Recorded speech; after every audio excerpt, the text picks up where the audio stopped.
Gracias, hermanos. Aquí estamos de vuelta para continuar este tema tan importante. Ok, hermano, usted está en Colosenses 2:13, que es un libro cortito, pero tan poderoso. Adelante.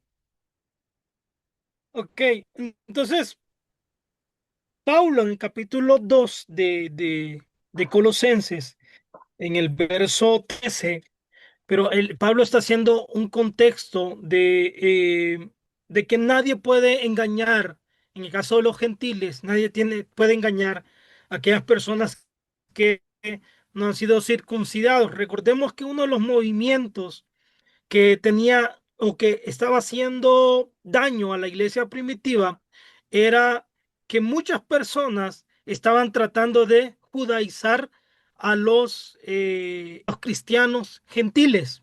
¿Por qué? Y les decían que ellos tenían que guardar la ley, tenían que cumplir el pacto de Moisés.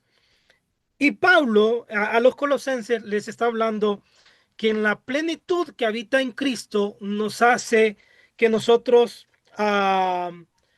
digamos que nosotros estemos completos en Él, porque Él es, Él es la cabeza de todo principado y de toda potestad, o sea que no hay nadie que pueda gobernar encima de Él.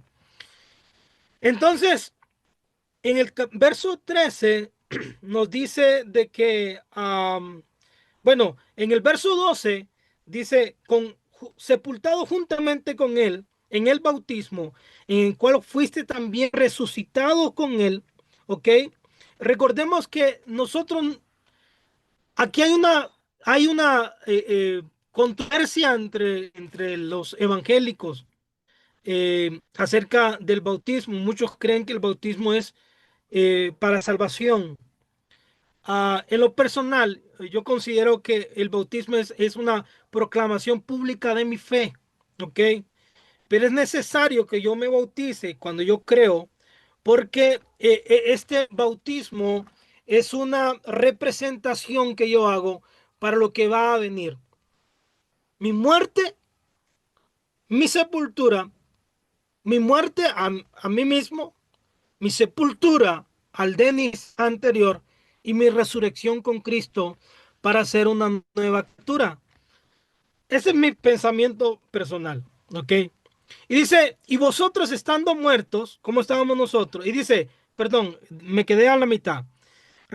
Y con él fuiste también resucitados con él mediante la fe en el poder de Dios que le levantó de los muertos. Por eso es necesario que el cristiano pueda comprender que Cristo resucitó y por eso hay pruebas indubitables que Jesucristo resucitó. Corintios menciona de esas pruebas de que el Señor Jesucristo se le apareció a sus discípulos, pero también se le apareció a más de 500 hermanos en la fe. Entonces, todos esos ojos vieron que Jesucristo sí realmente resucitó. Que primero se le apareció a Juan y a Pedro, después a los 12, y después de los 12 se les apareció a más o un número de 500, dice la carta que Pablo escribía a los Corintios. Y dice, el poder de Dios que le levantó de los muertos, ese mismo poder va a actuar en nosotros en resurrección.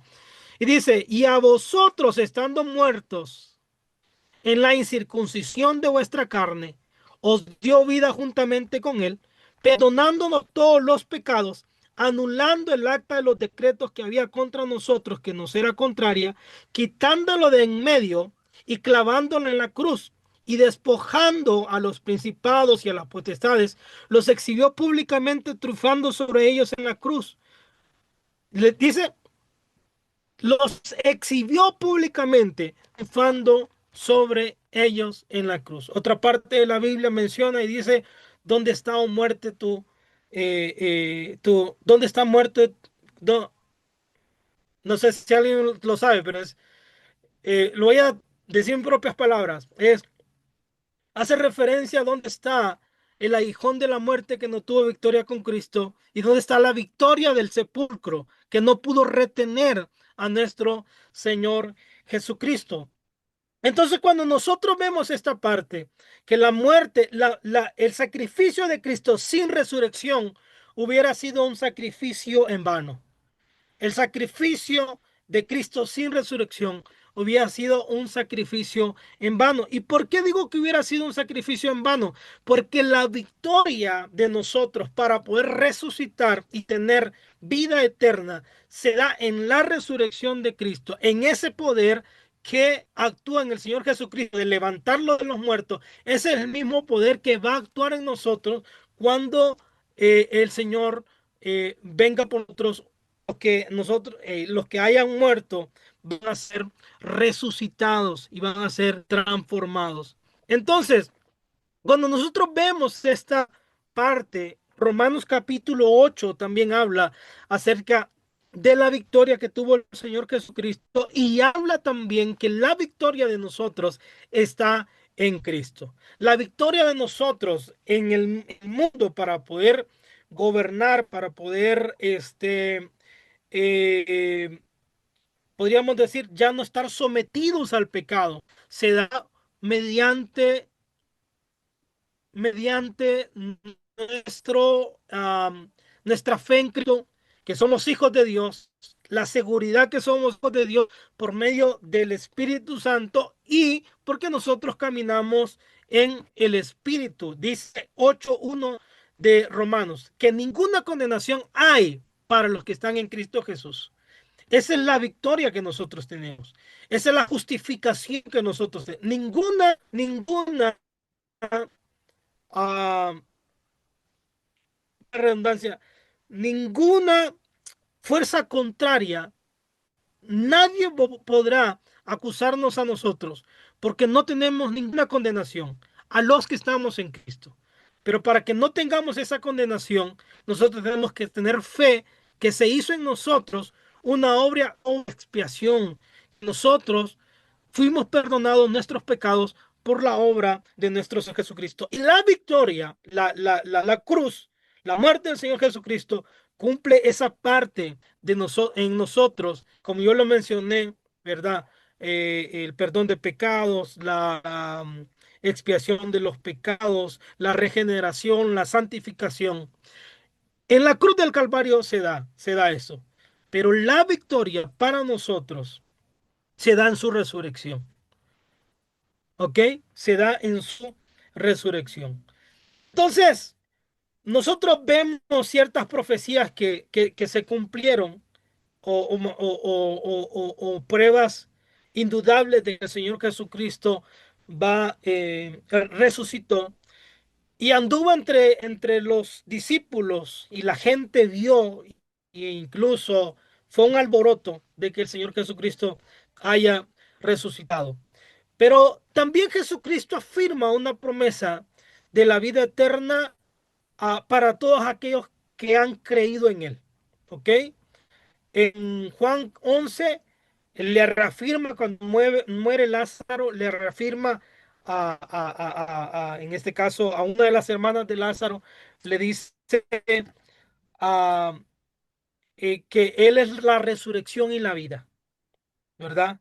Y el que esté muerto, el que cree en Él, aunque esté muerto, vivirá. ¿Ok? Ella le dice, sí, yo sé que mi hermano resucitar en el día post, ¿verdad? Entonces hay un día de resurrección. Y Jesucristo afirma su divinidad y afirma la promesa de la vida eterna para todos aquellos que han creído en Él. Nosotros vemos en Mateo capítulo 28, en el verso 6, Lucas 24, 6 y 7, ah, cuentan el anuncio de los ángeles a las mujeres en la tumba, confirmando que el Señor Jesucristo había resucitado. ¿Cómo le dice? Porque buscáis entre los muertos aquel que vive. Entonces nosotros tenemos estos versículos que nos dan pruebas, de que el Señor Jesucristo va resucitó. Pero su resurrección tiene un propósito. Su resurrección era con el propósito no de quedarse aquí en la tierra, sino que de volver al Padre para preparar un lugar.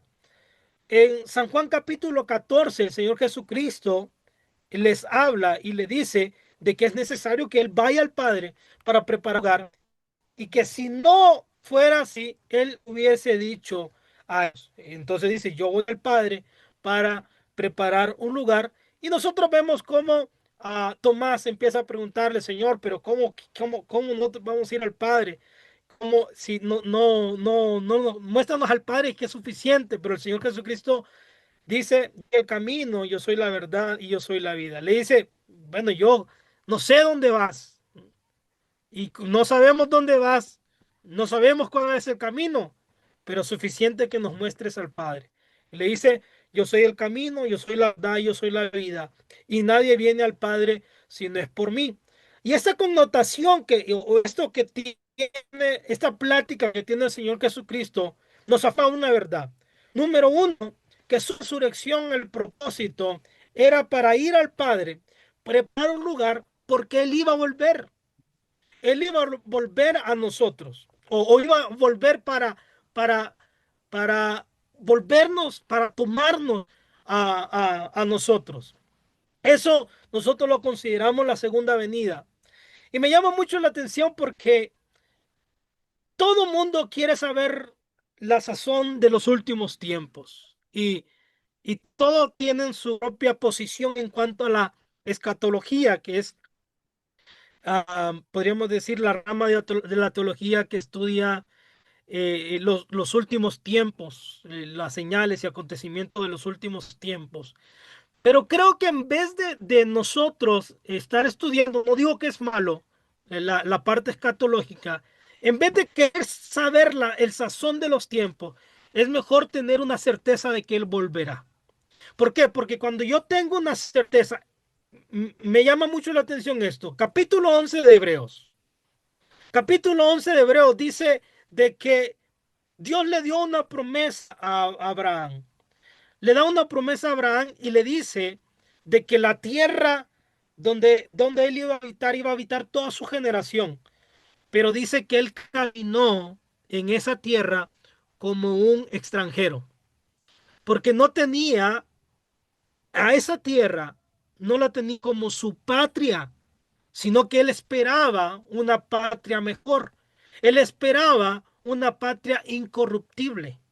Y por eso tomó la decisión de vivir en esa tierra que Dios le había prometido como extranjero.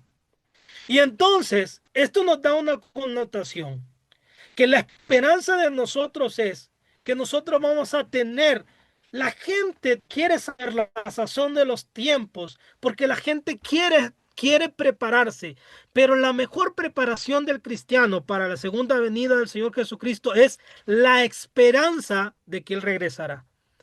La mejor preparación para el cristiano tendría que ser nuestra esperanza,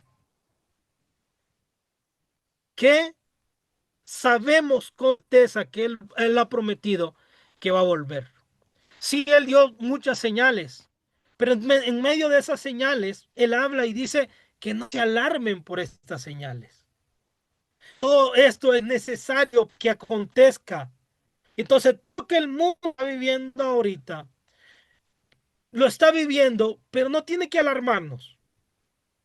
Más bien tiene que darnos mayor certeza de que Él va a cumplir la promesa que hizo para nosotros. Volverá.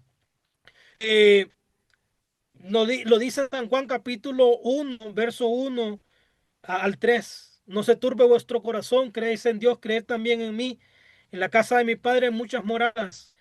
Y si así no fuera, yo los hubiera dicho. Voy pues a preparar lugar para vosotros. Y si me fuere y os preparare el lugar, vendré otra vez y os tomaré a mí mismo, para que donde yo estoy, vosotros también estéis. Entonces Dios hizo esa promesa y tres promesas que el Señor nos ha dado. Número uno, la primera promesa nosotros la vemos en Mateo 28:20. Yo estaré con vosotros todos los días hasta el fin del mundo. Eh, la segunda promesa es que él enviará a su Espíritu Santo para que sea nuestro consolador, nuestro guía, nuestro maestro, pero también envía el Espíritu Santo como el anticipo de un contrato. La Biblia nos enseña de que a nosotros no fue dada las arras del Espíritu, pero cuando nosotros estudiamos las arras del Espíritu, significa cuando personas hacían un contrato, era el anticipo de un contrato, de lo que va a venir. Por eso dice, la gloria venidera va a ser mayor que la gloria que nosotros tenemos. Y yo digo, imagínense la oportunidad que nosotros tenemos por medio Espíritu Santo de comprender, de poder entender ciertas y de tener revelaciones de parte de Dios a nuestra vida. Si eso es el anticipo, por eso cuando nosotros lleguemos al cielo, no tendríamos necesidad de poder saber las cosas, porque en eso se va a cumplir la plenitud de todo. En ese acto se va a cumplir la plenitud de todo. Entonces, me gusta. Según de Tesalonicenses 2, 1 al 4, Pablo escribe, y mire, y por eso le digo que nosotros tenemos que afianzarnos en nuestra esperanza. Tenemos que afianzarnos en nuestra esperanza. ¿Por qué? Porque se van a levantar y se han levantado gente diciéndole tal fecha viene. Yo me acuerdo en el 2000, yo tenía 12 años.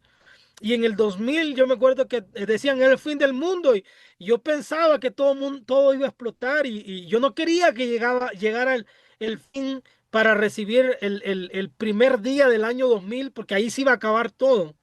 Y en las tesalonicenses había algo similar, que se levantaban gente diciendo que ya había ocurrido la venida de nuestro Señor Jesucristo.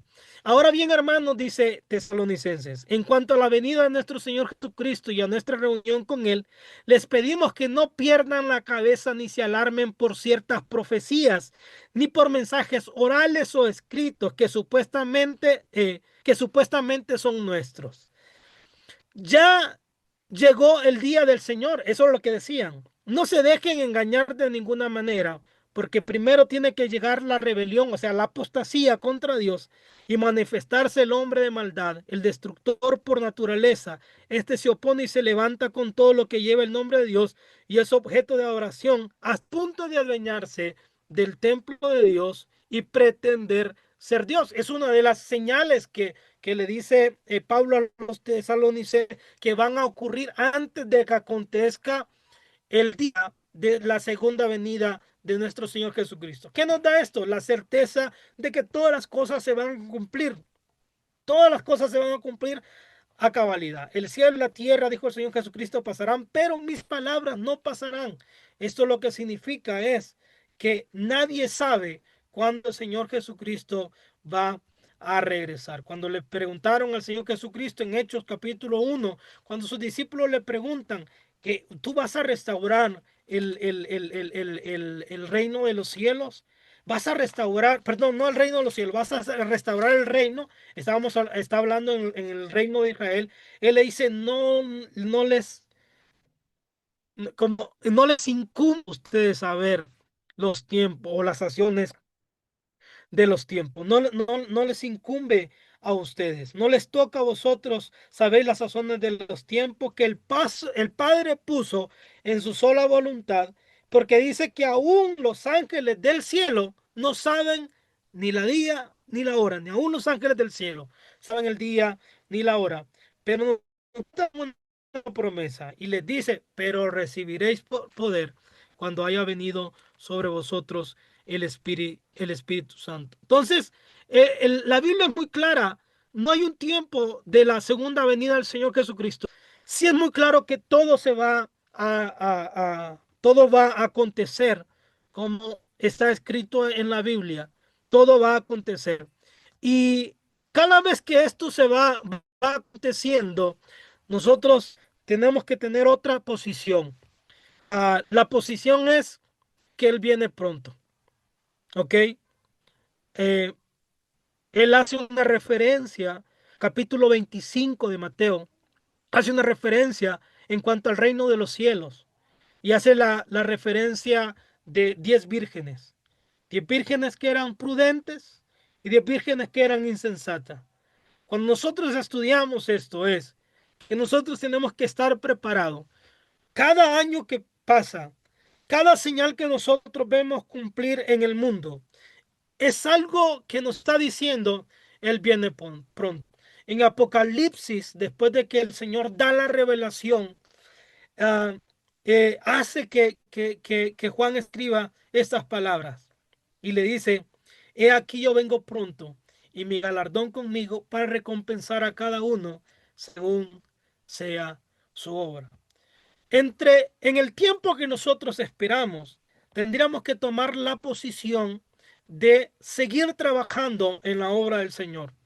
La Biblia nos enseña, y el Señor Jesucristo enseñó, que nosotros tratemos y nos esforcemos de hacer tesoros en el cielo, donde la polilla ni el orín corrompen, donde ladrones no minan ni hurtan. Y nos enseñó que también que donde está vuestro tesoro estará vuestro corazón. El corazón de Abraham, yo les dije, el corazón de Abraham no estaba en la promesa que Dios le había dado de esa tierra. El corazón de Abraham estaba en la promesa de eh, podríamos decir, de la regeneración del hombre por medio del Señor Jesucristo, sabiendo que todo iba a volver al plan original de Dios, así como estuvo en el Edén. Ese plan original iba a ser manifestado para nosotros cuando se cumplieran todo el tiempo que Dios ya había destinado. Entonces, no tendría sentido que el Señor nos dijera qué fecha vendría, porque no estuviéramos preparados. Pero con este objetivo el Señor no da fecha para que todos los cristianos estén preparados, estén vigilantes y sobre todo estén trabajando en la obra del Señor. Tenemos que entender también de que el Señor cuando venga va a reunir a todos aquellos que hemos puesto nuestra fe y nuestra confianza en Él. Nos va a reunir, dice que de los mandará a los ángeles que recojan a sus escogidos de los cuatro puntos de la tierra. Esta tiene que saber que nuestra pertenencia o a donde nosotros pertenecemos es a Cristo Jesús. No pertenecemos al mundo, sino que nosotros pertenecemos a nuestro Señor Jesucristo. A Tesalonicenses 4 nos enseña que dice, y cuando venga, Pablo enseña, capítulo 4 16 y 17. Pablo enseña en Tesalonicenses, en primera de Tesalonicenses, enseña, y cuando venga, rescatará a sus elegidos de toda la tierra. Y Pablo consuela a la iglesia con estas palabras, porque el Señor mismo con voz de mando, con voz de arcángel y con trompeta de Dios descenderá del cielo y los muertos en Cristo resucitarán primero. Primero, esta es nuestra esperanza. Sea que vivamos, sea que muramos, nosotros vivimos o morimos para el Señor. Luego nosotros los que vivamos, los que hayamos quedado, seremos arrebatados juntamente con ellos en las nubes para recibir al Señor en aire. Y así estaremos siempre con Él. Eso es lo que dice Primera de Tesalonicenses capítulo 4, versos 16 y 17. Esto nosotros nos da a entender, número uno, que se cumple la promesa del Padre. ¿Cuál fue la promesa del Padre? Así como él le dijo a sus discípulos, yo voy a ir a preparar morada para que donde yo esté, vosotros también estéis. Cuando nosotros nos damos cuenta de la segunda venida de Cristo, nosotros nos damos cuenta que aún la segunda venida tiene un propósito para juzgar a las naciones de la tierra y un propósito para derrotar a todos los enemigos que se levantan en contra de nuestro Dios. Entonces, esta es la esperanza que nosotros tenemos. Y en la Biblia se nos habla mucho acerca de la venida de nuestro Señor Jesucristo. Apocalipsis capítulo 1, verso 8, dice que todo ojo le verá y que Él vendrá en las nubes para llevar a todo aquel que creído en Él en las nubes. Entonces, tenemos una esperanza y la esperanza es que un día nosotros estaremos con Cristo y nosotros reinaremos con Él. Entonces, mis amadas hermanas, ah, este es el propósito de la resurrección de nuestro Señor Jesucristo y también el propósito de su segunda venida. Y nosotros vemos cómo el Señor confirma con su palabra lo que Él ha prometido. Y todo lo que está sucediendo para bien. Todo lo que está sucediendo para que nosotros podamos recibir esa promesa que Él nos ha dado. Primero, que tendremos vida eterna y segunda, que Él nos llevará al lugar donde Él está y reinaremos juntamente con Él. Que Dios me le bendiga. Un fuerte abrazo para cada uno de ustedes. Tantas gracias, hermano. Y la verdad es que este es un tema complejo y teológico, pero exquisito. Me gustaron dos o tres puntos que fueron como recordatorio, que Cristo está en todos los libros. Y también me alegro que la Nancy vieja murió resucitada con Cristo. Y entonces también, hermano, cuando usted mencionaba a los discípulos, las conversaciones que ellos tuvieron con Jesús, nos deja saber que ellos también era difícil entender todo eso. Y entonces para nosotros eso nos anima que tenemos que seguir estudiando. Y tantas gracias Amén. porque usted enfatizó la esperanza y la fe que tenemos que tener.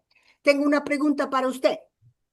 Ahora, ¿se acuerda que los apóstoles y Jesús hablaban y hay varios pasajes donde, por ejemplo, le preguntaban sobre la segunda venida en Mateo, en Tesalonicense? Entonces, ¿cómo interpreta usted esos textos después de 2000 años, verdad? Porque representa una expectativa que ellos tenían y ellos esperaban que iba a pasar en el tiempo de ellos. Pero aquí todavía, después de 2000 años, estamos todavía esperando. ¿Y me explico bien?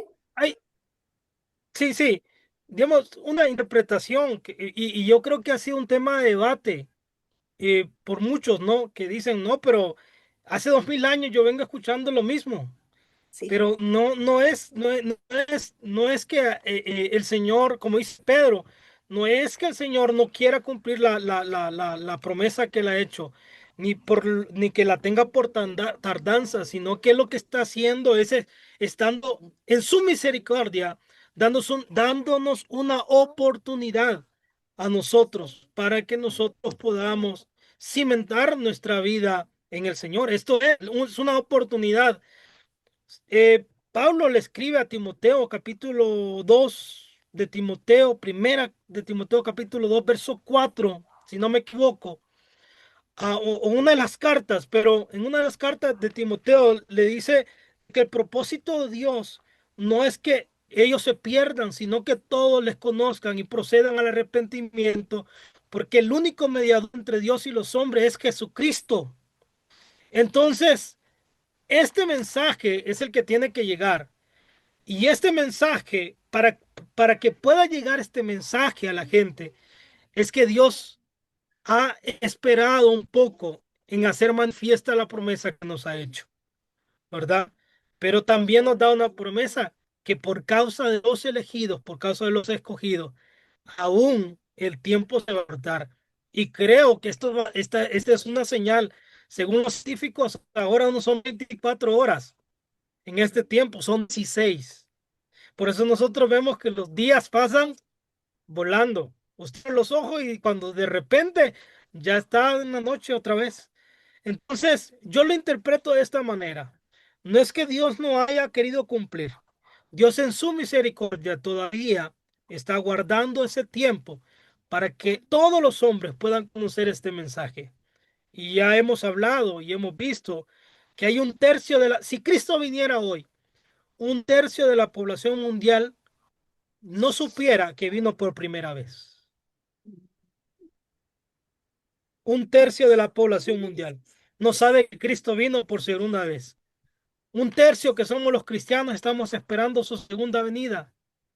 Un tercio de la población pues ya tiene acceso al Evangelio, pero no ha decidido creer. Entonces, diríamos que 2/3 de la población, uno se me su fe en Cristo, aunque ya ha escuchado, y otro no ha escuchado de tu primera venida, y nosotros estamos esperando su segunda venida. Excelente, excelente. Gracias. Eso sí que representa la misericordia de Dios.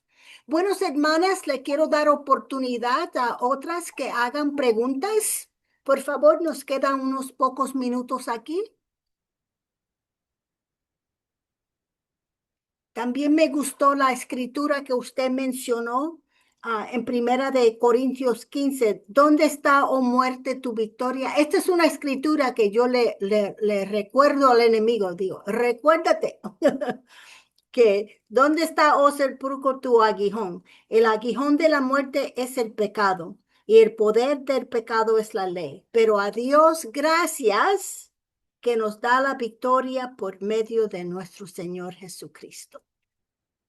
Me gusta esa. Y también en Segunda de Corintios 2:14, que siempre, Dios siempre nos lleva en triunfo. Oh, gloria a Dios. Amén. Esta es nuestra victoria. Sí, sí. Hermanas, ¿quieren hacer preguntas? Hermano, ¿usted va a regresar la próxima semana, continuar este tema? Lo invitamos.